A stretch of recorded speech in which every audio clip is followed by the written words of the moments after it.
Hello, good evening, good morning, or good afternoon. I don't know wherever you are. Always get confused about how to give enter here. But wherever you are, welcome to to the Out of the Box Developers.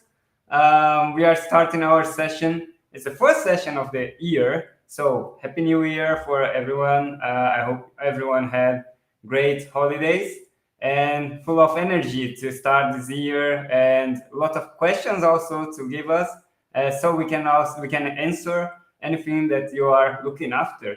And I want to call already my good friend that is always with me in the sessions, and he's Java champion. He is an AI consultant specialist, and yeah, welcome, Money. Hello, how are you, man? Oh, hey, Hugo. Happy New Year. Thank you for having me here again. New Year.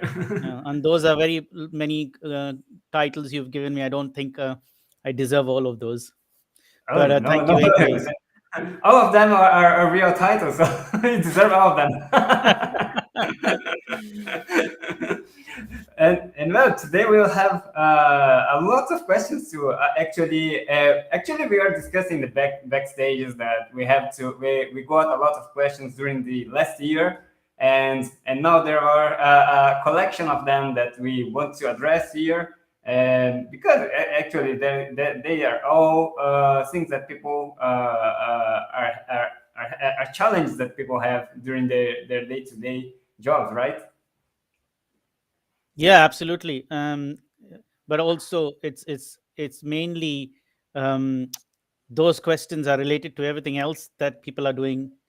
And even if you answer the other questions, these questions they don't get answered, or they don't get, even if we answer it every time, there's a different answer every time. So they don't you cannot fully answer these questions and finish with them. They have a lot more dimensions to it. So yeah, absolutely. We have not a lot of questions left, because I think we tried to Oh cover yeah. many of them. But because also we didn't add any new ones last year, because there were a lot of questions coming out from all the discussions. So yeah, let's see how this goes. I'm very excited about the questions that we have this time, because I just had a glance of them before we started. And well, to help us with to answer all those questions, we also have our member also on the out of the box developer that is helping us. He's also a Java specialist. He was already an architect, manager. He put many hats through all the whole career, and he is now with us, helping us, bringing lots of great content. So I want to welcome Pedro. Hey, Pedro, how are you? Hey Hugo, thank you very much. And I think when you say so many titles there, I feel old. I know that. Okay. Yeah, there is no other way to get to have different experiences in during our professional life, right? And then, but yeah, I thank you and Manny to to invite me to be here. So I think we can have a good conversation today. Oh, thanks. I don't know what you guys have with titles. I will stop mentioning titles then in the future. You can And to never help win, right? us, If you yeah. don't mention, you can never win. If you don't mention titles, then it feels like what? Only my name was mentioned. And if you mention titles, oh my God, so many titles. Yeah. Well, okay. So I will choose the last one then. And to help us also with this first session, we invited our guest. He is. I will continue with the titles, but he is a Java developer. He is also leader of the Soul Java community, the biggest community here in the world of Java. And yeah, so Gabriel, hey, how are you, man? Thanks for joining us. Hi guys, thanks to invite me and happy new year for all. I wish the best. And you say I don't have a lot of titles. I don't have a lot of experience. Well, but that's cool that you joined us to actually enter in these discussions and also bring your point of view about the questions that we'll be sharing right now. I'm kind of making some suspense about the questions, but this whole session we would like to talk about what we are all after these days in the market because of the boom of development is actually the source of our work. That is the good developers, right? Every company that works with software or that needs software are looking after good developers because well, that's becoming a high demand for a lot of business that we have nowadays. It, and all of this transformation of business being all business becoming how can I say a digital business. Yeah. It made this happen, right? So actually, I already have lots of difficulties in this topic in where I am working right now because it's really a challenge. We have the following questions: how we can start with how we can attract good developers in our project or teams. Because I'm a manager with a huge teams of developers, and it's all every time I have to interview people to bring new people to our team. It's always a big challenge because there are many good developers and they also have lots of good other good opportunities. So they will be competing all the time with other companies, and it's always there's a moment where some companies have lots of can bring and give better opportunities than others. So it's always a challenge for me. I don't know if you guys have some experience with that. I would like to hear a little bit about this reality for you guys in the both sides, right? I'm a manager, so I can bring like management challenges, but as a developer, as a consultant. So how does it work, affect you guys? Oh, all right. And my point eight, or I hear my voice. Maybe have an echo. All right. It's fine. Yes, it's perfect. In my opinion, for get a good develops to projects, you need give inspiration. You if you make an interview with a developer, you need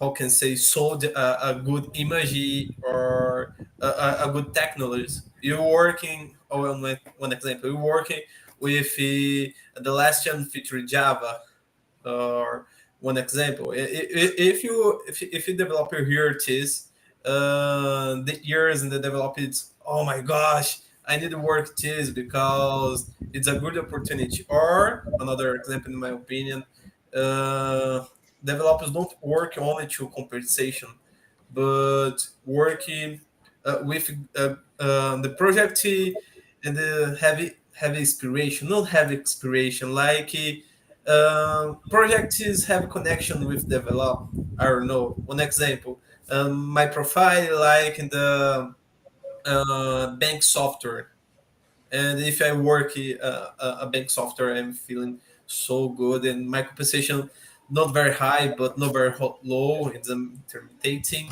and I'm feeling happy. I don't know. I see this point.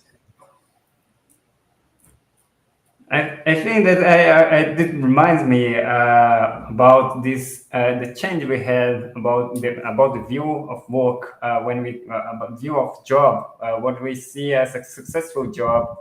In the past, it was really characterized with two attributes. That is the money, the salary that you get, and the position that you get. If you have high salary and high position, it is enough to say, "Oh, I'm successful." But nowadays, I think I don't remember. I see an image from somewhere.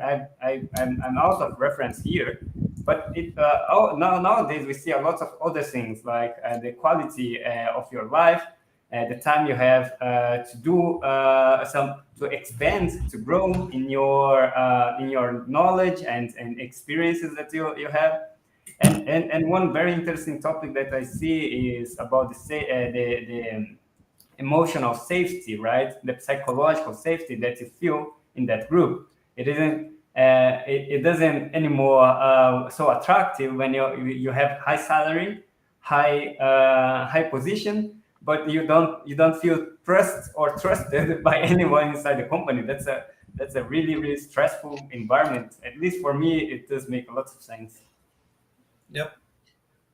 Yeah, I See this for. think from the other side, like you were sharing about your manager side, right?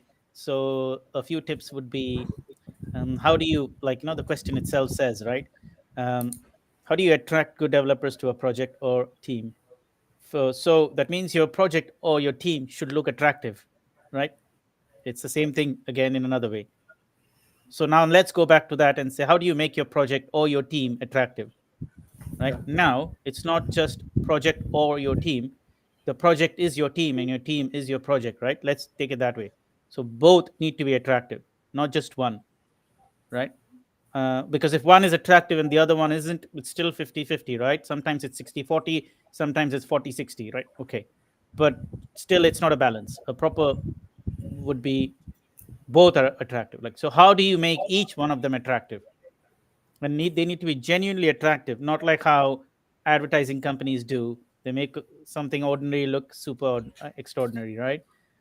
Not like that. It needs to, because software developers are also people. They'll figure it out in a few months' time. If that is a glamour, in a few months' time, the novelty will be lost.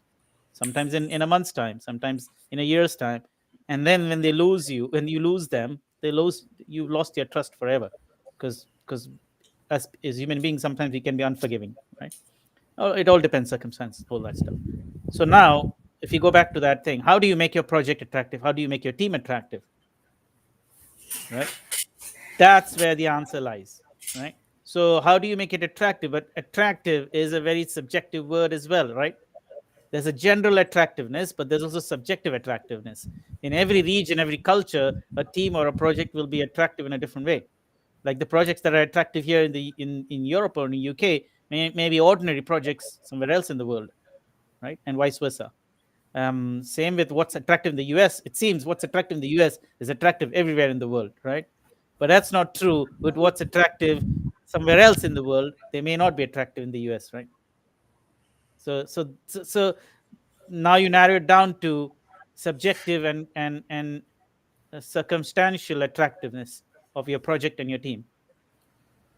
And finally, the problem here is your project can be confidential, right? It has an IP, even if it's a very ordinary company. And your team, you don't need to be putting pictures and photos of all the members of your team every time you put an advertisement for a developer, right? Oh, these are all the great developers working for us. Because there's a danger there as well, because you might lose your team to somebody else. They might poach your team members, but also there's privacy issues there, right? I'm going a bit literal here, but you will still have to pitch a story to the people you're talking to that I'm working on so and so project and I'm working on so and so team, and that pitch must hold good all the way through. So you have to be transparent, honest, and authentic. This is a hard task. I'm not saying I do it well. I don't know how I do it. I don't do the pitching of getting developers, all that stuff. So I don't know how that is done. But if someone has to do it, then it has to be authentic. And so what they tell you from the beginning must hold good all the way through in the journey. Because once you do that, then you instill trust immediately. Once you get the trust, then your project is attractive, then your team is attractive. Right? Because I said, right, attractiveness is subjective. I think the key here is trust. And once that trust is there, then you'll say, okay, it's okay. Just now the project doesn't have interesting components in it. I'll still work with it because I know I'm confident in you and your team and your project that this will grow into something interesting. And I know that there are 5 other team members and they know like 5 different technologies that I want to learn from them and they're eager to teach me. I'm happy to be in this team, even if this piece of work is not very interesting, because I'm going to get to learn so and so thing after work or at lunchtime or during the weekend or during the break or during work hours. Right? So this is just a very simple example. So that's my answer to that question, which isn't even complete answer. We've only just started to unravel the thing. So I don't know. What do you think, Gabriel? Pedro and Hugo are nodding their heads. What is your view on it? What do you feel about it?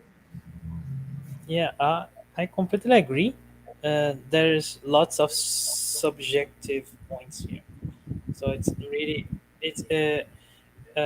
the problem here is that we are not only talking about technology or interesting projects, but we are talking uh, what the professionals want to his careers, right?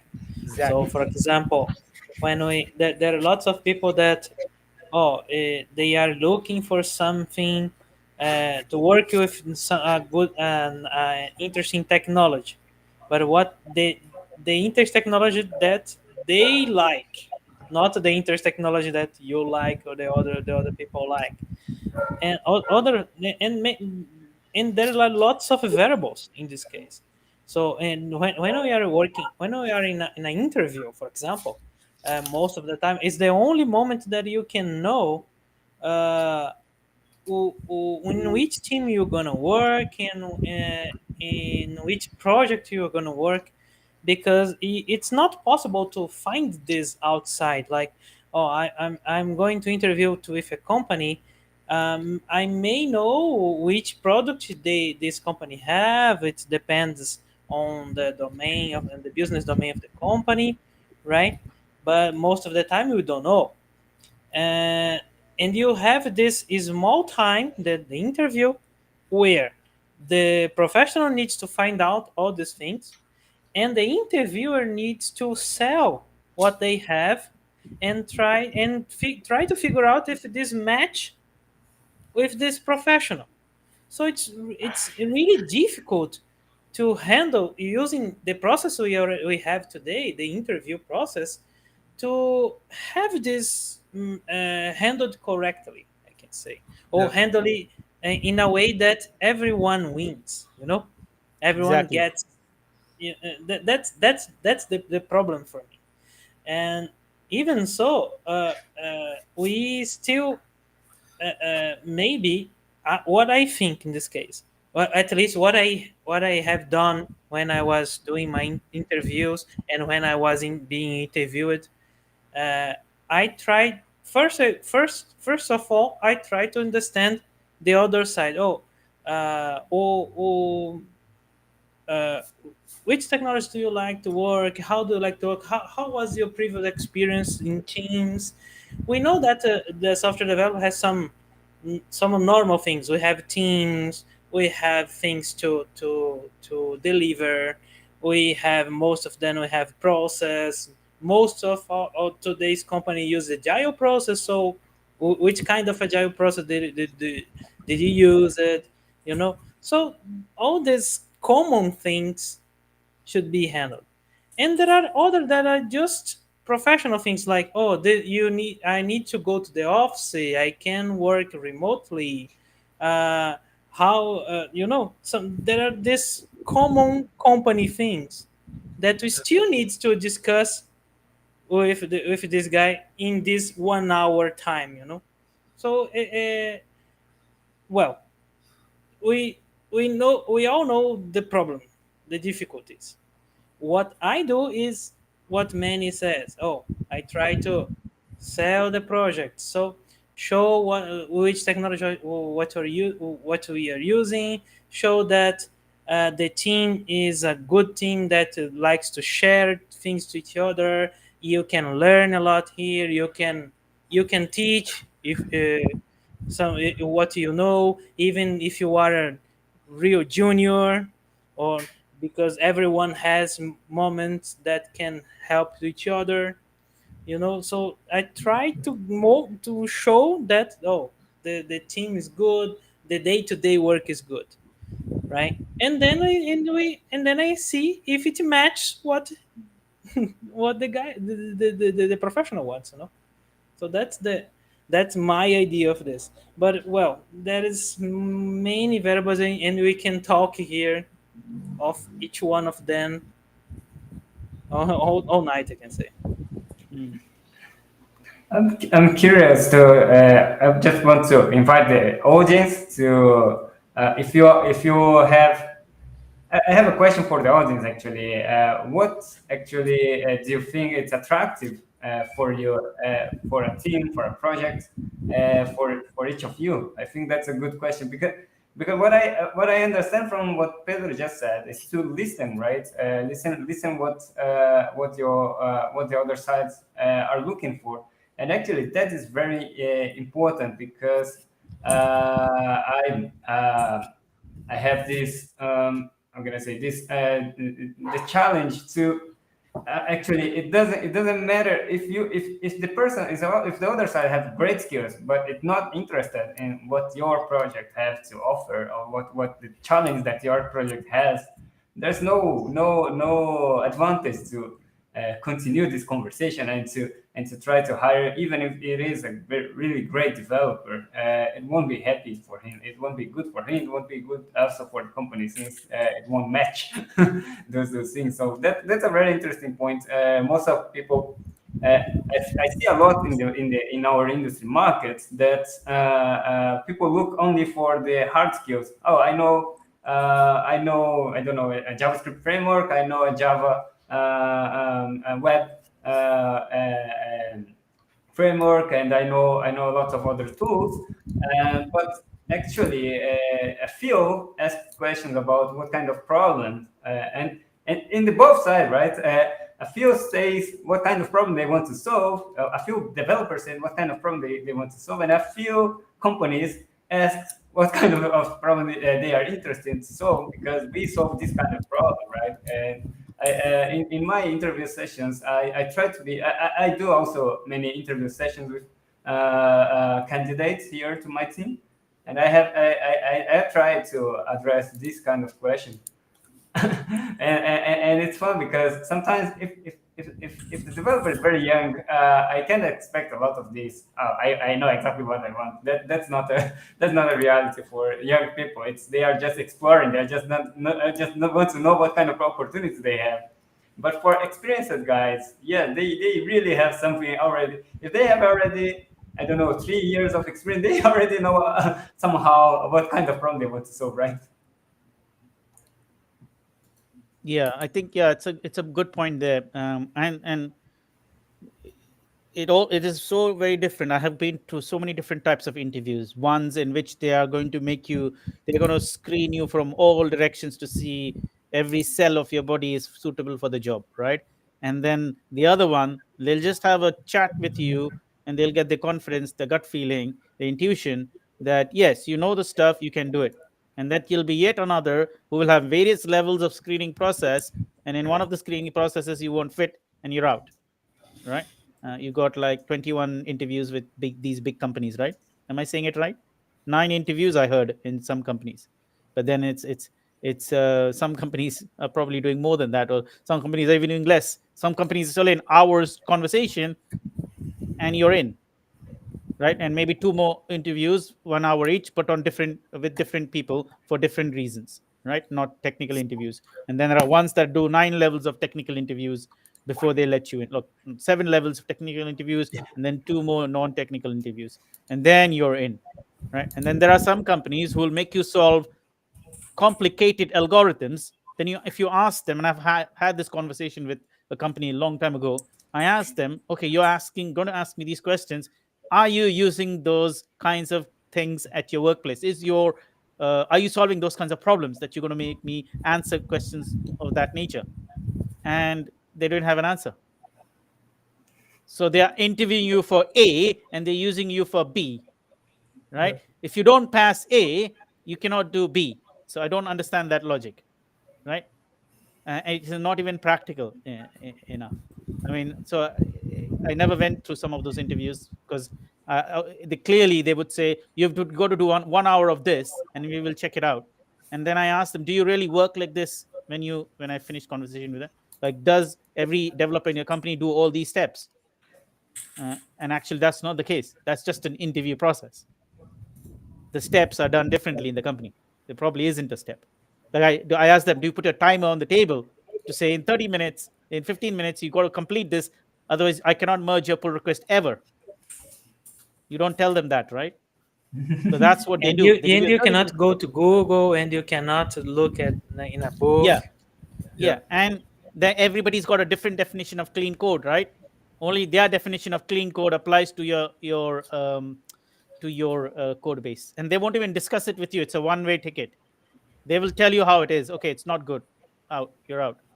There are companies I know, they will discuss it with you before they say, sorry, we're not going further because I think all of these things, we have a difference in our way of style of doing. That's a little bit fair, right? Because they are kind of telling you where you are working differently than them, and that's possible as well, and that's acceptable. But then what if somebody just tells you in an email or a one liner, sorry, your code was not acceptable? Like, which parts of it will you give me an opportunity to also discuss it with you? Because you learn as well, right? So lots of companies are doing this as well. So that these are not traits of attractive project, attractive team. And also, a lot of times people are just going into the market for the sake of hiring somebody. Because I've asked a lot of people when I've talked to them, what kind of work will I be doing once I'm hired and I'm working with you? Like, hypothetically, can you name me a project? Oh yeah, we've got lots of interesting projects. You don't worry about it. And usually they are hiring somebody for a generic thing that they can use for multiple projects. But then they should be transparent about it, right? Look, we can't name your concrete project, but these are the types of projects it could be, and things like that. So see, that's where if you ask the question, is your team attractive, is your project attractive, that's where it boils down to, because they are not pitching in that way. So then, are they going to get good developers? Because what is the definition of good developer? That is also subjective, right? Because what a good developer for each one of us is different. So now we have triple whammy here, which is not working for us. Is the project attractive? Is the team attractive? What is our definition of who we want? Right? If there is no match of the three, like, if the other party doesn't like the attractive project and attractive team, but you may have an attractive project and attractive team, but you don't know who you're looking for, or you're looking for somebody else, then who should be coming to you, then there's a mismatch, right? Or it could be you know who you're looking for, but you're not able to sell your attractive project and your attractive team to that person. There is that other problem as well, the selling problem. Some people are very good at selling it, even if they have nothing. Some people are good at selling it when they have something, and some people are not good at selling it when they have something. So Yeah. those are the factors there, and we've only scraped the surface of the first question, right? Which is, Yes, what is it? and How do you and attract you good bring, developers to a project to team? yeah, And and you bring a great thing there. Sorry, go ahead, Moni. no, I'd say we could go all night only on this one question, as Pedro was saying earlier. Yeah, We're but we not have finished. other questions. Yeah, you're right. Yeah, no, but I'm There is saying no. some. We have other questions, but I'm saying this question itself is so contentious Oh that yeah. we can go on talking about it from various angles, and we'll still not finish. You're going to ask me something, Hugo. Yeah, I see the question. I see the questions from Davi here. Davi Antonio just shared us. He's always studying and dedicating to Java, but it's hard to find a place in a company and be called for internship. Davi, if you can tell a little bit more about what is the internship that you have been called and why you got a challenge or why it conflict with the place in your company, it would be great. But as far as I could understand, if it's really good to get to study and dedicate to technology, but I think it's also great to understand what kind of problem your company have to solve, so you can match both things, and maybe you can connect Java with as a solution for that problems, or the side you find the correct or the most in demand language for that problem, that kind of problem, right? I always try to switch a little bit, but of course it is not an easy process. We have to already and get understanding on the company, right? I think I think about that. I don't know if Mane or Gabriel or Pedro want to add something. No, I think there's nothing more I can add to it. I mean, do you want to say anything about it, Gabriel? Do you want to add anything to Hugo's points? Sorry, guys, my internet have delay here, and I don't hear all points that the Hugo say. Oh, okay. All right. Well, why don't you catch up with the conversation? Maybe Pedro, you can add something to what Hugo said. I mean, I couldn't add anything more than what he said because I think that's spot on. You got to match your problem to your problem solution creator, right? Exactly. And And this if is yeah, I go on. Yeah. completely agree. It is that one side that we said, right? The the the interviewee needs to try to match what he knows and what he wants with the interviewer. The interviewer has a problem. Interviewer has a need, right? So when we're talking here about a match, is that exactly the both sides. If I'm more flexible, like I'm being interviewed for my current job, for example. When I was being interviewed, uh, the guy, we were discussing about the problem, and I said that the domain they are working was something that I worked before, and I was interested to working in a fintech side. And they said, "Oh, we have a new project here about the fintech, so we are getting a match." And then the last time they say, "Oh, but here you just work with Python." And I say, Mm. "Oh," and I thought to myself, "Oh, but I'm Java specialist. I don't know Python." And they said, "No, but are you willing to learn?" I say, "Yeah, I'm willing to learn." So I knew that we had a good project, an interesting company, but the only thing that wasn't a match is something that I need to be flexible about it. I need to take away or say I will not work with Java, work with Python now, right?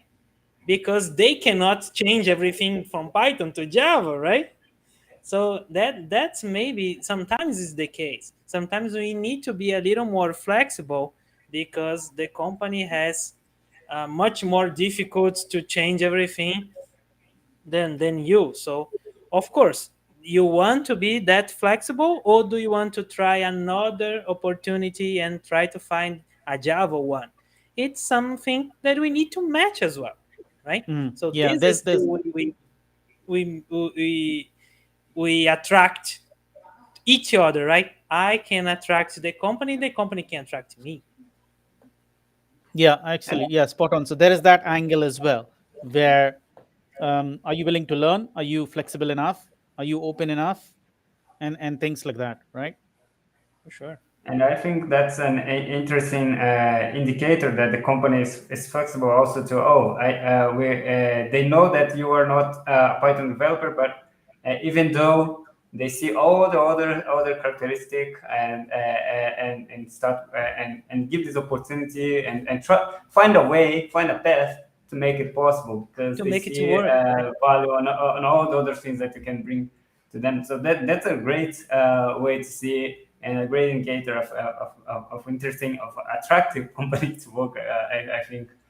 And well, David, if we answered your question and or not, you can add here and contribute. Also, we had Dimitri's answer for your question to try open source. So it is how he landed to Red Hat, and I think it's a great way to actually have this give visibility of what kind of work that you are able to do, what kind of work that you can value that you can bring. Open source is always a place that you can actually contribute and show your work. I actually working with money. I have a lot of I have we have a repository chatbot conversation. There's a repository that where we create an environment to help people getting started with AI through chatbot conversation. So we create an environment that you can create your own chatbot, and connecting that environment, they will be starting to talk with our own chatbots. It's a really fun conversation that you get. We have to connect with ChatGPT, right, Mani? We are talking about Yes, that. yes, that's the next task. That is the next task. That's We're the not next far away step. from it. We will get there. We'll get there. Just the two pull Yeah, it requests, will be once they very get it interesting. merged. Once the two pull requests gets merged, we'll be flying. Yes, I'm on that PR for a long time, but I'll make it there. And yeah, it's a good way to not just show your work, but also connect with people that probably will be will like to work in the same project that you would like to work. So connect those people that have the same focus as yours. So that is a really great way to do it, to do so. Yeah, yeah, absolutely. Now, as we said, that first question is very contentious, and we can go on talking about it. Maybe we should take a jab at the second one and take a feel, get a feel of what that Oh question yeah. has for us, right? So, how do we Yeah. create good develop? See, we may not be able to answer and solve the first question, right? Which means we haven't got hold of a good developer who would be interested in our project or joining our team, right? A project or a team, not just necessarily our project or our team. So now the other option would be, and that many people are doing or trying to do, is to be able to create a developer from like a less experienced developer to a good developer, right? A good developer that is good as per their guidelines of what good is, right? So because the person who's getting developed will not know what good is, they will have to be guided to that position. So how do you create good developers? And I think we got the right person to answer this kind of questions. He just arrived here in the room. Hello, Bruno. Okay. How are you, man? My question was Hey, so timely. Hello, Bruno. Happy New yes. Year. Hey, Manny, how you doing? So good to see you. How are things there in London? Hey, Pedro. Fantastic. The temperature has dropped even further. That's as good as Oh, it is. so today we have very good sun here. So actually, the temperature is going up, really, really strong. Yeah. So hey, Pedro. Hey, Hugo. How you guys doing? Well, thanks, Bruno. Thanks for joining Bruno. us. I think I just want to add also, Gabriel. He's just get back on on his connection. Hey, Gabriel, welcome back, man. I'm back now, guys. Hey, Gabriel. How Hi. you doing? I'm doing good, and you? So, Manny, you gotta come to Brazil because the four of us here, we are at driving distance from each other, Ah, right. right? So now you need to come. You need to come one time here to visit all of us now. Are you saying once a month or just once in the whole year? Oh no, Or you just come once. I just mean, come? yeah, you Okay. can come any. You can come as many times as you want. But I'm saying that if you come, you can visit all of us at once. Yeah, exactly. Good idea. Good idea. Let's try to find out an event that you can come and be a speaker here and spend That will be awesome. and then travel around the user groups in Brazil Oh yes. How many do you have actually? a lot. Every region has their own user group, is it? There are there are places that have more than one, right? So yeah, there Wow. are- And yeah. are you a member of multiple user groups? Apparently, yes. Yeah, I think I'm the president of So Java. That's a Brazilian Java user group, and So Java is composed of 5 user groups, Oh, right? So wow. yeah, because So Java, it's an interesting story because there was the So Java user group, but then when we incorporated and became a nonprofit, the incorporation process we merged it with 4 other user groups. And so all of us we incorporated together as So Java, right?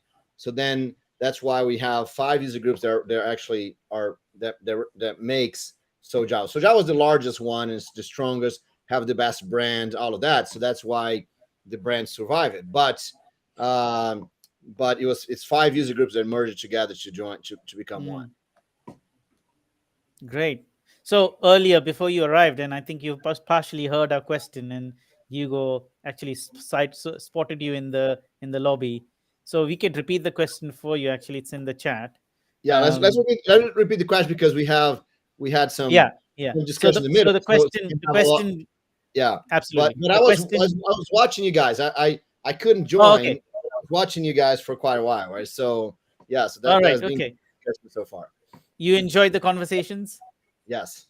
Okay. Okay. Great. So the question is how, and this is $1 million question for everybody all around the world in the tech sector.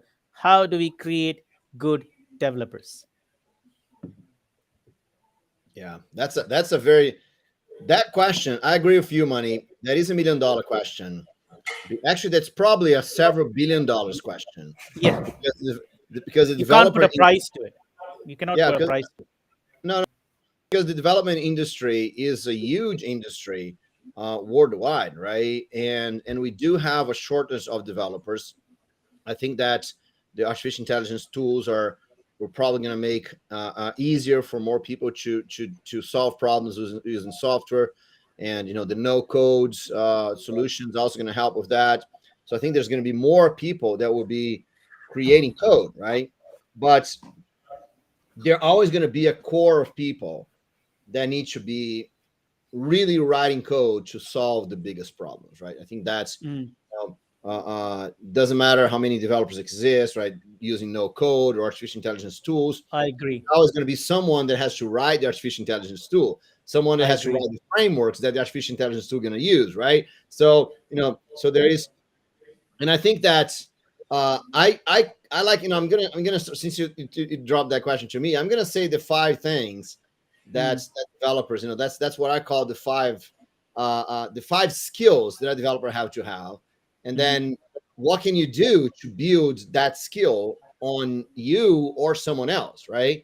And I think that's one interesting thing is that everything that you do for you to improve, you can always help someone else to do the same thing so they can improve, right? So I think that the 5 steps or the 5 skills, umbrella skills that a developer needs is the first one is read code, right? Reading code, I think that's the thing that developers do most. It's amazing how many developers don't read codes every day, right? Or they only read the code that they wrote. And it's amazing how many developers are actually having difficulty of reading code in general, right? So Pedro's mentioned that he had to learn Python for a new job, for example. Reading code in different languages, right? That's reading code too, right? And I think that's a very, very important skill. So reading code is one. Second skill is, of course, writing code, right? I think that being very good at writing code, I think is an important thing that we have to have, and that means being able to understand things like design patterns and understand best practice and understand clean code. All those things are under this umbrella skill, right? Also understanding algorithms and understanding all these are in this umbrella skill. And then the third skill, right? I think the first 3 skills are the skills that make you a developer, right? So the third skill is delivering code, right? I think that we are way past the time that we would just write code to be in the repository, and we never actually get to see. And I work in many projects like this, right? That we work for years, and the code was never seen the light of day because it was just, now that doesn't exist anymore, right? So the more and more it's your job as a developer to make sure that the code is in the hand of someone that's going to use the code, right? So that means understanding the whole cycle of software development, understanding CI/CD, and understanding things like cloud and DevOps and this kind of things. It's all part of our job, right? So those 3 skills make you a developer. The fourth skill is the most important one. You are a developer because you do number 4 by reading, writing, and delivering code. There is solving problems, right? A developer solves problems. And so even if there is an AI that you can just say, I want something, the AI is going to create all the code for you, you're still going to need the skill of solving problems, right? So that's going to still be important no matter what. So solving problems is an amazing, important skill. You are a developer because you solve problems by reading, writing, and delivering code, right? That's my opinion. And so, and those are skills about understanding the problem, listening, and pinpointing, debugging, right? All of those are skills around solving problems that we have to have. And the fifth skill that I think, right, that is not, it's not the most important one, because the most important one is solving problems. Does not make you a developer, because what makes you a developer is reading, writing, and delivering codes, but is the skill that helps you grow in your career and have more influence, right? And that is sharing what you know, right? So, Demetrius here talking about open source, for example, sharing your knowledge through an open source project, mentoring people, having discussions, being able to present your ideas. All of this is important, because software development is a multi-people, multi-skill, multi-everything thing, right?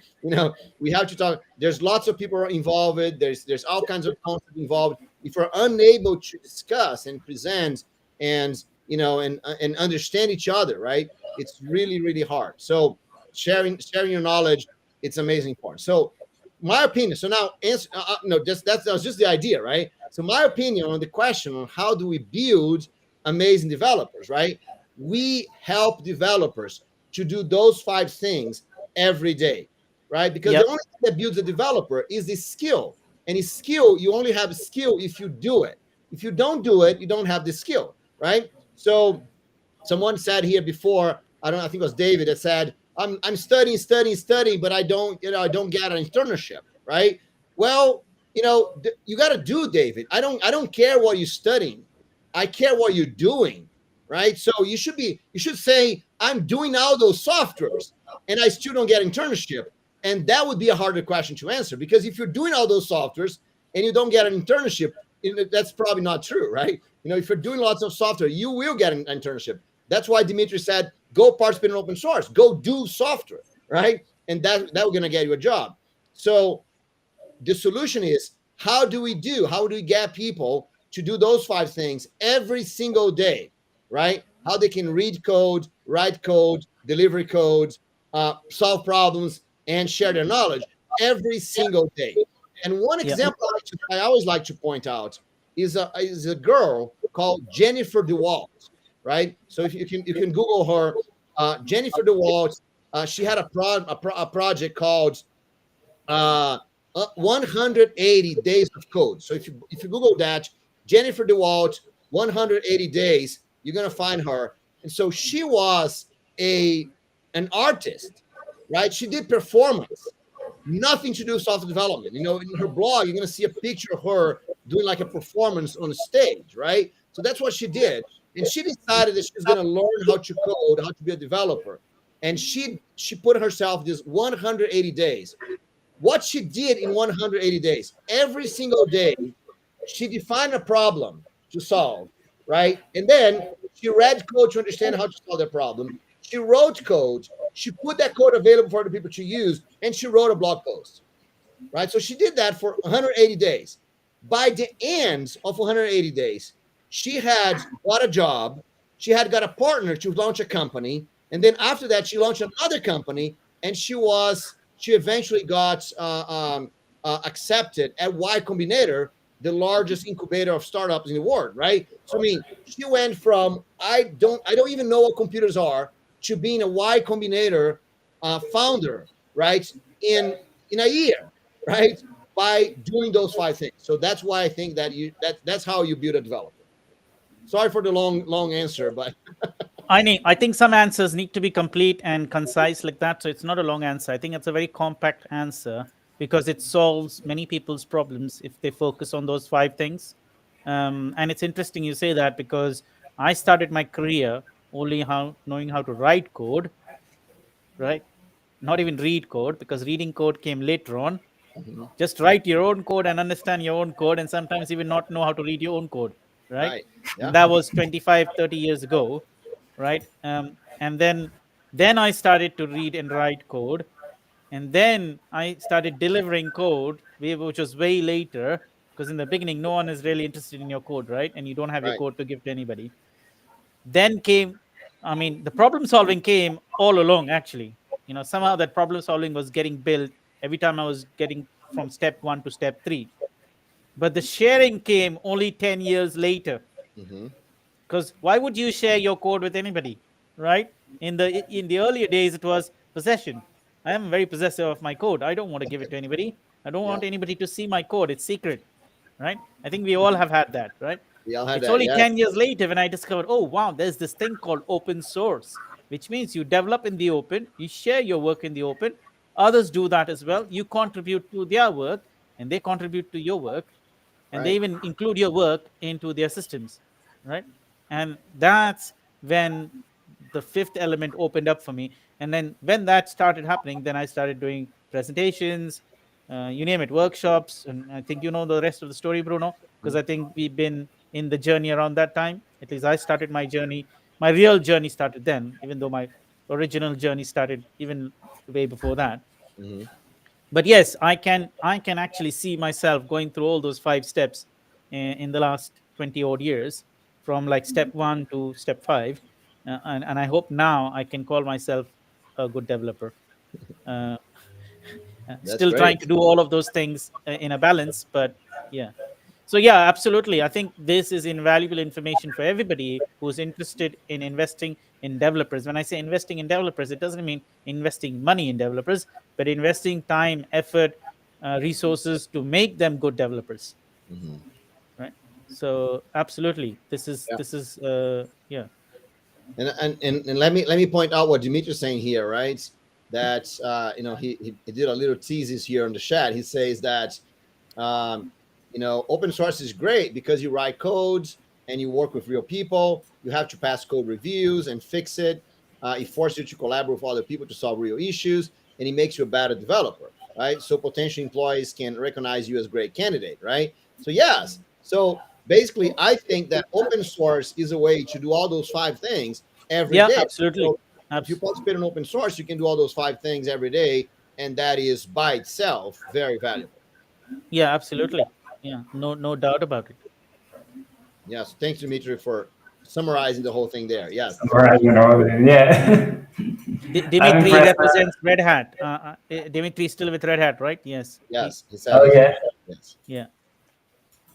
Yes, and I think all this open source, I can say that I wasn't so used with contributing open source or creating project in open source. When I started with that and started to interact with other people that is outside my company, that is really amazing because you start to see a whole new bunch of skills that you need to actually interact with other people. And they open source community is very mature on that. That's what I see, how advanced they are in contributing. They are so way advanced, and after having these contacts, I could bring a lot of good practice people do in open source inside company, and I think that helped a lot as well. So yeah, I totally agree with Dimitri. It is an awesome opportunity to to become better developer and also to raise a good developer inside your company. Absolutely. Yeah. I mean, there are a whole lot of companies that are only doing their business open source. Like they write all their code collaborating with all the developers in the world, and they create value added products around those open source projects. And a lot of companies are providing solutions on other open source projects as well, and not just the ones that they are developing. And so this is a huge market, and it's a growing industry, although maybe it's plateauing now, but even then it's here to stay for quite some time, because it's been done in such big numbers, and there's a massive growth anyways that keeps up the momentum going. I think that Bruno's answer was so complete that we had the difficult task to actually add something here, right? Yeah, I think of all the questions so far in that 12 months that we've been doing this, or 11 plus months, I think that question Bruno has just washed out in like 10 minutes. And we've normally never finished a question in 10 minutes. A but question would go on for the whole session. no, I think it's an interesting thing, right? Because we start saying that that's the $1 million, the $1 billion question, because I think it is, right? And one thing in general, this is not really about the code, not being a developer, But one thing in general that I really think that we should try to work with is, what is the largest problem that you can solve, right? So Davi was saying that he's, he accepting suggestions, indications, right? For example, so look around you and try to find out what is the largest problem you can solve, right? If you're just starting, the larger problem you can solve might be very small, right? Maybe the only thing you can do is just go and make your bed in the morning before you get out of the bed or the room, right? Mm-hmm. So no, maybe you're going to start with very small problems. But if you look around and you try to get the largest problem you can solve, right, then that's going to help you grow your career, because then you're going to, solving problems is the most important skill, right? So then you're going to grow. So that's that's why I think that we here, right, that we're more advanced. We've been working with software development for many years, all that. I think it's our responsibility to look at what is the largest problem that we have, and then try to solve that, right?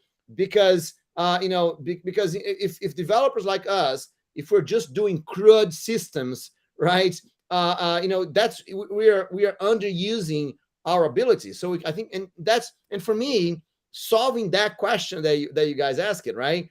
It's extremely important problem, because it's $1 billion question. I mean, that's a problem that everyone have, every single developer. Uncle Bob says that every 5 years we double the number of developers, right? So every 5 years, half of the developers are going through those problems, right? And so so I think that's a problem that we as an industry have to tackle. And there's a lot of people doing it. There's a lot of tools out there, a lot of websites of people try to solve this. But the more we understand what the problem is, the better it's going to be for everyone. So I think that's why, the more we can focus on a right answer and go after the right solution, I think that's better for everyone. Yeah, absolutely. Yeah, there's no point beating around the bush and making it sound it's very complicated, and I'll give you some answer now and I'll give you another answer later on, or it's a long answer and it's hard for anybody to understand.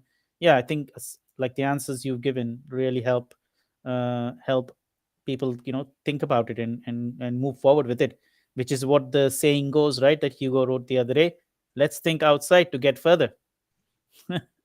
Yeah. Exactly. So I mean, that's why you got to think outside the box, right? Yeah, absolutely. I think we've done justice to that question, right? Like, I mean, we can't go on repeatedly saying the same things about that question, and I think it brings us to the next one. That is, then this is quite important as well. How do you sustain and keep good developers from being poached or losing them because they grew too quickly or other reasons, right? So it's a multi-packed question. It's got multiple layers to it. So yeah, maybe you found good developers, maybe you found some good developers and you created some good developers, or maybe you spent all your time creating good developers. All of these three combinations or options are still your assets, right? That you nurtured, you developed, you invested in. Now you want to keep them, right? How do you keep them? So a good way to tackle that question, I think, would be, if each one of us would say, what would keep you in your company right now? I mean, what would make you not leave your job, whatever job you have right now, or job in the future, right? So, so how about we start with Gabriel? So Gabriel, you're probably the youngest of us here, right? So for your generation, what would make you never leave your company? Dimitri is saying pay them more, right? That's a good goal. Yeah. That's one incentive, okay, but there might be more. In my opinion, it's motivation. If you have a good team, you learn more and more, and you grow. Like if you enter in company, your team not giving motivations or don't give insights, or your friends don't give insights to you, you don't grow. Like you how can I say, you don't make a reference in the market, and it's more early. The Bruno and many say things very important, like if you enter in the community, you share your knowledge. I think you share with you guys here in the community. It's Jennifer White. It's I create a blog post with 118 and days and create website. Like if you show your knowledge in internet, you create the opportunities. Like if you don't see, you don't remember the persons, and I think this is my idea. Okay. So good. So no, being motivated, working a good team, right? Having opportunities to grow. That's a good point. Like today, I like this. I created the content and help my team. I give motivation my team, and I grow. Like today, my teams see me like a great person Mhm. because I give motivation and I try and put new technologies and new partners in the project and try make a good develops in my team. Okay. And go ahead. I don't know. I Cool. don't. I don't say more. Yeah, That's I awesome. don't That's have great. more words. So who wants to go next? Pedro, do you want to talk a little bit? Yeah, well, I can. I'm not in the beginning as Gabriel. Like, so after some years, we think about lots of things when we think, oh, I want to stay in this company, right? But my case, I think when Dimitri said pay them more, but the money is one of these things, right? Mhm. We need to be uh, to to to to be comfortable with the money we're making now, or if you want to go more, right? We need to negotiate that, and then you and have it in your mind. Say, I will stay in this company, even if I don't get that money, or I will leave this company to try to get this money, or may I negotiate that? So then Bruno is much more uh, ha- has much more content about this negotiation part, but the money is really important in this case. When you are growing and the developers grow fast, right? The money and here in Brazil, at least, the money starts really low to developers, and then and the range is really big, so we can start from one, like a minimal salary, and goes to 20 times that, right? So we have a really big range on this, so that's why sometimes it's difficult to follow this different ways that developer salary grows here in developer careers, at least from the juniors to the mid levels, when the other part is the development, I can say. when you are when you are growing, it's interesting to continue in your company. If you in growing, means lots of things. Means experience, means knowledge, means sharing, means uh, trust, means many things. So I think when you look all these things and try to understand what do you like or do you want to your career, and you can see, oh, the company can I can have use this company to continue growing, you can stay, right? So I think the for the developer point of view, it's important to you to understand what do you want for your career. This is really important, and get this focus uh, to make a better decision for you. Yeah, you say a great point. Like get where you went go. Like if you want to a senior develop senior or senior engineer, you need how can I say get to this road.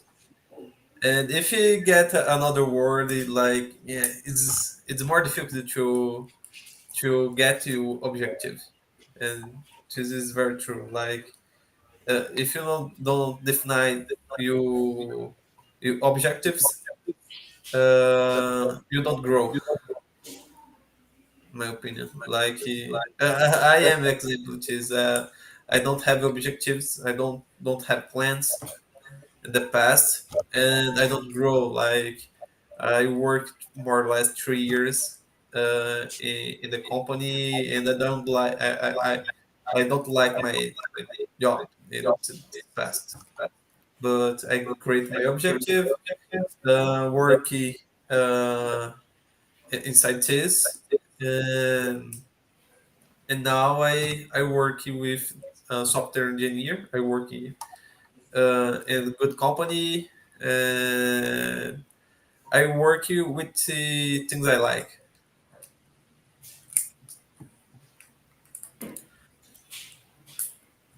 Yeah, Go I ahead, think another person.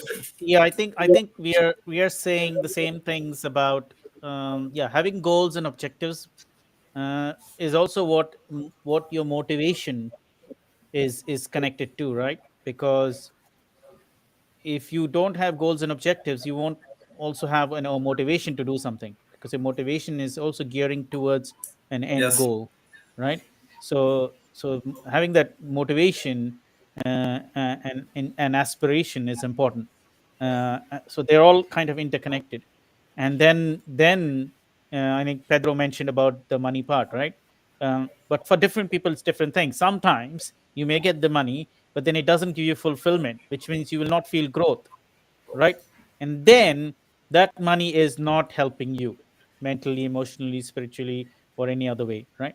So only it's helping you only materially, which is not enough. So there has to be that balance, right? Well, like, but for some other people, it could be they want autonomy, right? Because they feel growth when they feel they're given autonomy to do certain things, of course within reasons, right? You don't take over advantage of your autonomy, but you make good use of the autonomy for everybody's benefit, not just yours, but the company's benefit, because and the team's benefits and the others, and maybe the community's benefit, because maybe the autonomy is such that it allows you to work with the community, right? So there are this all of those components and all those aspects uh, that each developer would feel, and and as people grow in age, this will change. When they start, it'll be ambition, aspiration, motivation, and then sometimes eventually they'll realize, oh, I need autonomy, and then the other things will take a little bit of a back seat. But then eventually they'll realize, oh, I've been working so many years but I'm not getting paid well, I need more money, and I need autonomy as well, and I need those other things as well. you know Depends on who you're talking to. So I mean, if you Yeah. look at, there is a website that lists all the benefits, all the I don't know what you call them, the FANG like companies, like that top 5% of the tech industry. There's a website that actually lists for a certain grade in that company, what is the percentage of money they get, and how much percentage of shares they get, and what is their whole package worth. So it has come down to that. And you will not be surprised, some developers can get a total package of $500,000 a year, including stocks and all the benefits and salary and all that stuff. Of course, Silicon Valley, hence expensive. Uh, and it can go, yeah, and some I've seen even big higher than that. You'll be some, of course they have highly responsible, sensitive jobs, but it's what keeps them motivated to do that, right? It's because they need, see, the element is here is you want to be rewarded for what you do, Mhm. which is, I think, will keep you at the job. If you don't feel rewarded financially and otherwise, you're not going to be motivated to do what you're doing. Right. Yeah, so the money Exactly. needs to be given to you as in a reward fashion, not like drop it onto the desk or into your hands, like you're just been contributed for your what you've done. Okay, go away. Right. Yeah. So Yeah. that's. Oh, go ahead, you go. Oh, sorry, Bruno. I just want to add my point before before I lose time in here. But I think what Manny said is really connected to what I think for me. At least I feel important here is reward or recognition about the work that I do. And if I feel I'm rewarded, and not just rewarded, but also myself, I feel that my skills is impacting in a positive way, and I actually am useful or helping the company grow, or any other thing that I'm doing. I think it doesn't matter if it is inside a company or in your own company, or in your own business. But if I have this, I think three things connected. That is the recognition, the impact, and the usefulness of my work, and the trust between the people that I'm working together. I think that there are three elements that I feel, if they are all aligned, I feel very comfortable where I am.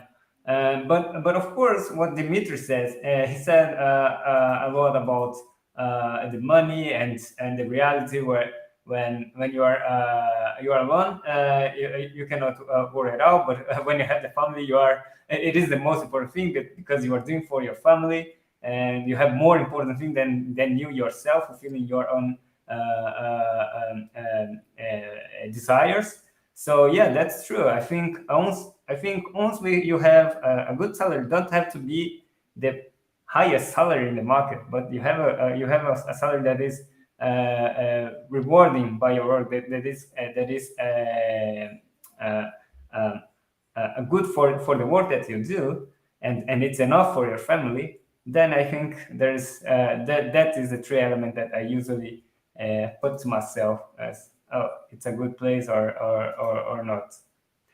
So, Bruno, you can add here. Yeah. So no. So just gonna say, first of all, what Hugo was talking about in terms of Dimitri. Dimitri says something that's very powerful here.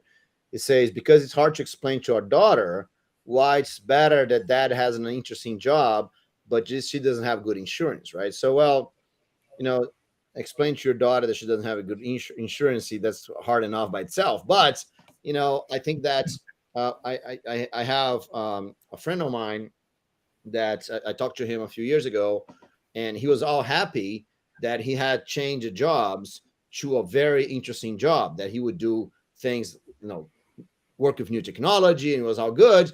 And he even said, and then at one point in the conversation, said something like, "Yeah, man, I'm so excited. I even got a pay cut to accept this job." And I said, "Okay, that's awesome, right? That's exactly what Dimitri is saying, right?" So, and then I asked him, "How is your family feeling about you making less money right now?" And then he said, "Well, yeah, it's a little complicated because we had to move to a more dangerous part of the city because I didn't have enough money to pay the apartment, and we had to change my daughter to another school because we couldn't pay for her school." And I said, "Is she happy?" "No, she's not happy, because she can't play outside. Her friends are no, she's not with her friends anymore." And I said, "How's your wife?" And she said, "Well, my wife cries every day because of the situation." And I said, is that work really worth, right? So no, so yeah, there is I think that when you're trying to get a developer, because the whole question here is how do you keep the developers, right? So the first thing you have to know is if what you're paying is enough for that developer, right? If you don't understand what the needs of your developer, if you're not talking with them, if you don't see their problems, if you don't see what their dreams and what they want to do, and what are the things that they can't do because they don't receive the money from you, right? You're going to be completely in the dark, right? You're going to hire someone that will try as hard as possible to get out of where you are, right? Same thing that if you don't do this in a constant basis, understand the needs of people, understand how they're growing. You get someone in your team, for example, that has a newborn in the family. right? And they're trying to get in a better apartment, right? Or you have someone that is growing and is a speaker and wants to go to an international trip. I mean, if you don't see those things on your team, on your people, right, and you don't help them get those things, by one of the things is giving them more salary, right? Then they're going to leave, right? Because it's going to be a point that they're going to say exactly like Dimitri. Look, man, I cannot stay here because my daughter is suffering. My wife is crying. So I'm going to leave. I don't care how good the job is. I don't care how interesting the project is. I don't care how amazing the team is. I cannot sustain my family. So I'm going to leave. I'm going to look for something else. And he's not going to tell you, of course, right? He's just going to leave, right? And so I think that consideration is a consideration that the companies have to have. They have to be, it's not about, oh, yes, we have this plan, this growing plan, all that. No, it's about people. It's about understanding what the dreams of people have. If they can have amazing dreams, right? Amazing dreams. And at the same time, they can see those amazing dreams fulfilled while working for your company, they don't have a reason to leave. Absolutely. Right? The only reason, the only moment they want to leave is because their dreams are bigger than your company, right? Yeah. And then they have to leave, right? So understanding the dreams of your developers, that's an important thing to begin with. And among all this, for me, and I'll answer the question for me, what makes me stay, right? I have a very specific thing that makes me stay is autonomy. Yeah, you have a good boss, I'll say. Right. So I mean, I do a lot of things and I get involved in things that I like to do, right? And so if I don't have autonomy to do the things that I think are important to do, I'm not going to stay anywhere, right? I don't care how important the company is, right? I'm not, there is a level of salary, of payments that I need to have, right? And that's important for me. But beyond that basic level, right? For me, what really matters is autonomy, right? If I can get involved in what I think is important, if I can look for the biggest problems and go after the biggest problems, right? Then I'm happy where I am, even though there are other companies that could pay me more, but I'm happy in what I am, right? So for me, I was having a conversation with a guy, Silvio Meira is like one of the big guys in the IT in Brazil. And, he has an amazing book, by the way. Since I mentioned here, when we get to the books, maybe I use his book as an example. But, he has an amazing book. And we're talking about, and he told me, Bruno, you know what's the biggest problem in the IT industry in Brazil? And that was like, tell me, because that's what I want. I want to find out what's the biggest problems that I can solve. I can help solve at least, right? And so he said, it's the lack of leaders. And then he said, not the lack of bosses. There's too many bosses in Brazil, right? But the lack of leaders, the lack of people that take responsibility. Two things on his phrase, right? First of all, he equated leadership as taking responsibility. That for me was mind-blowing, and I totally agree with him, right? But the second thing is that we lack those people in Brazil. So I stopped everything else I was doing. And I said, I'm going to work with Career to help build leaders. That's what I do today because I went after the biggest problem I could solve. I'm still solving a small scale, right? I need to grow to solving a bigger scale. But that kind of autonomy of me being able to go after the biggest problem I can find, that for me is amazingly important because if I don't have that autonomy, then I'm going to be looking around and say, there's so many more interesting problems around me, and I'm here spending my time. Think about it. I have a consulting company, and we work with big banks, big financial institutions, big companies, right? It's fairly common that you're working on a very hard project with tight deadlines. That you spend weekends and nights and doing all this and really putting a lot of effort, right? And in the middle of this whole thing, the project got canceled, right? And so, I mean, you look back and you say, okay, so the last 6 months of my life, it's totally worthless. It was an interesting challenge. I learned more. I grew technically, but there's no result whatsoever, right? In the last 6 months of my life. I mean, that's really, really frustrating. So, so I think that the autonomy to do the important things, right, to do the things that impact people's life, that's for me is what makes a difference. No, I couldn't agree. I couldn't agree more on what you're saying, because that's quite key, especially for developers, for whatever reason that is. I think developers wouldn't want to be constrained, if that's the right word. Mm. They wouldn't want to feel constrained. And it's not just developers. I think, it's about creative people, right? If you just give an artist or a musician a small block of, like, canvas to draw on, or a very tiny enclosure, and they say go in there and play your music, and the musician is like very uncomfortable in that place, do you think the best music will come from that person? Same with the artist. You give them less than minimum to do the artwork, because they're artists, they might be able to make use of the minimum to get the best, but there's a limit to that, right? The best creativity will come when you leave them with autonomy. You choose what you want to do your art on: paper, stone, leaf, wood, canvas. You want to do it with colors, with crayons, with oil paints. You mix and match, then you get the best out of it, right? Yeah. So and we've had this conversation several times in so many sessions. Software people are, Hugo's already smiling, so he knows where I'm going with it. Software people are creative people. Yeah. That's right. So just like the artists and the musicians and the other creative people, you don't constrain them to get the best results.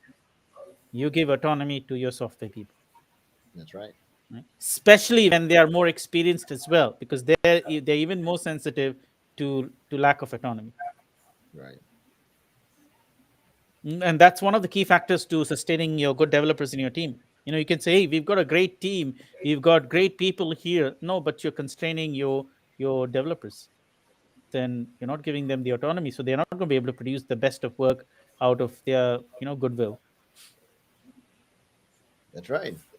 That's Okay, right. so if we sum up this whole discussion here, right? That's a very, very good vision on how you can keep your developers, right?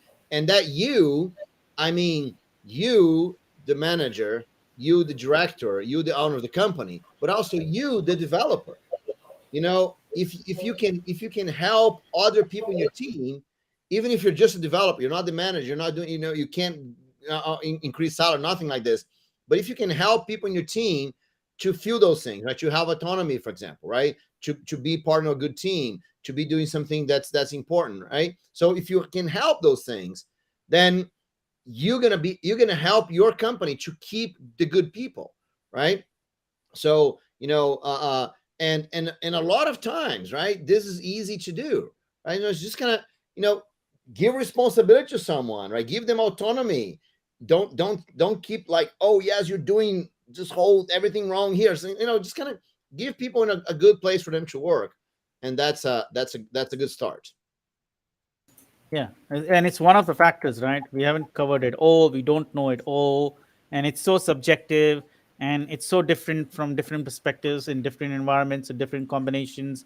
There's so many combination permutations that we could spend a couple of days talking about it and not finish. But the key ideas are already spoken here and shared here. So Bruno actually has made the entry at the right time today, picking up the right question, washing it out in 10 minutes, and then picking up the next one, and then rounding it off. So we have actually done all the questions in the first time of the history of this out of the box developer session, where we have That's completed good. all the questions that we intended to complete in a little bit more than the And then amount we have allocated, but it's still acceptable and a good accomplishment. No, that's a good time. 1 hour and a half is a good time to be a conversation with 5 people. That's awesome, and I think Yeah. it's so amazing that we can have this conversation here. I love that. So sorry that I couldn't come in the very beginning, but as you said, I got here in the right time. Then that's good. Yeah, I mean, we were warming up. We were warming up for Yeah. 30 minutes. You came in, so the session is actually still an hour. We just are still warming up. We need Cool. 30 minutes more to warm up to really get jump started. But Bruno, you're a special case, right? You just walked in, you slashed all the questions, all of them are resolved. closed? No. It's the combination, right? I think for this last question, I really think that this. I keep telling this to Hugo, right? I think this last question we could really go over it and summarize all the points, right? And actually make like a more definitive and like concise answer to that, because I really think that we cover all the bases here. Yes, I think that we got a lot of great insights here, right? So it's a good idea to make it available in a short, so people can actually get the best parts of this video, right?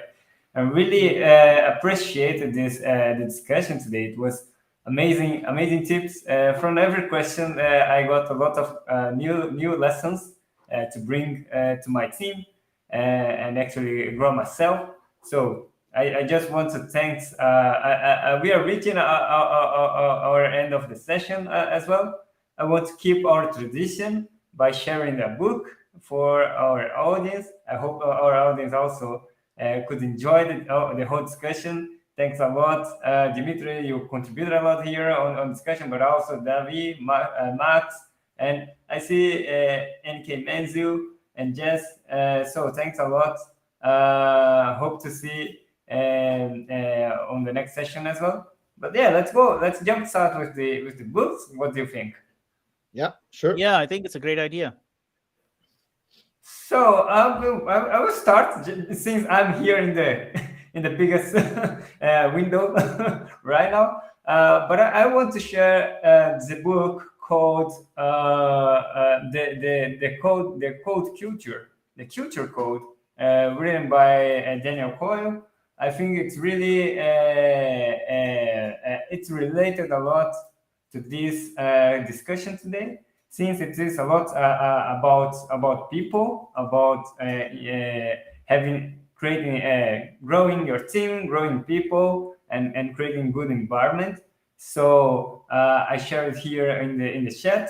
I love some of the ideas that is very practical, that you can actually apply to your team if you have there. You don't need to be the exact responsible for the team. Even if you are a member developing in your team, you can also work together to answer some of the questions that it brings to you. So I hope you enjoy.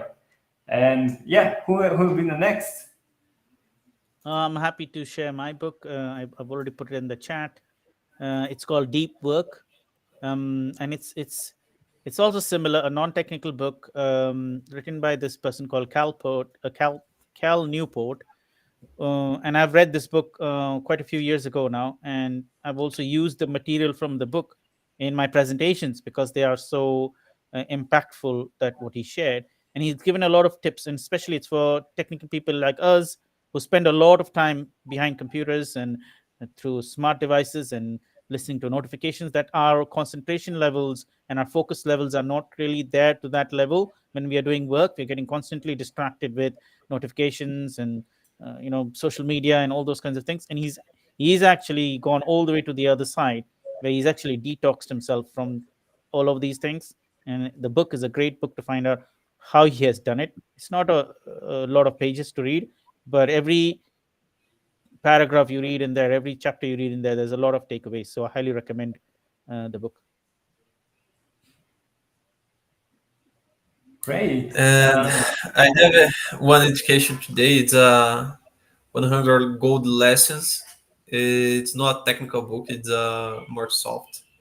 Give 100 tips to grow your career, like show difficulties in the career in the software engineer. And I like this book. It's helped me a lot. Amazing, Gabriel. Cool. And that's a book from Rafael Del Nero, right? Yes. Yes, it's good. So Rafael Del Nero is a Java champion. That's a great book. I helped him review that book. And Rafael was here in my house, right, just last week. And hopefully you're going to meet him again, next weekend. Actually, Money, unfortunately, you are not at driving distance. But we're gonna have a couple of people coming from out of the town next week. So Gabriel, I know Rafael is gonna be here, so hopefully you can come. Gabriel, you, Pedro, and you, Hugo. I'll go. Meet everyone on next, not tomorrow, but next Saturday, right? So yeah, so Rafael's gonna Alright. be here. That's great. Any chance of having him as a guest on our next session or the session after that?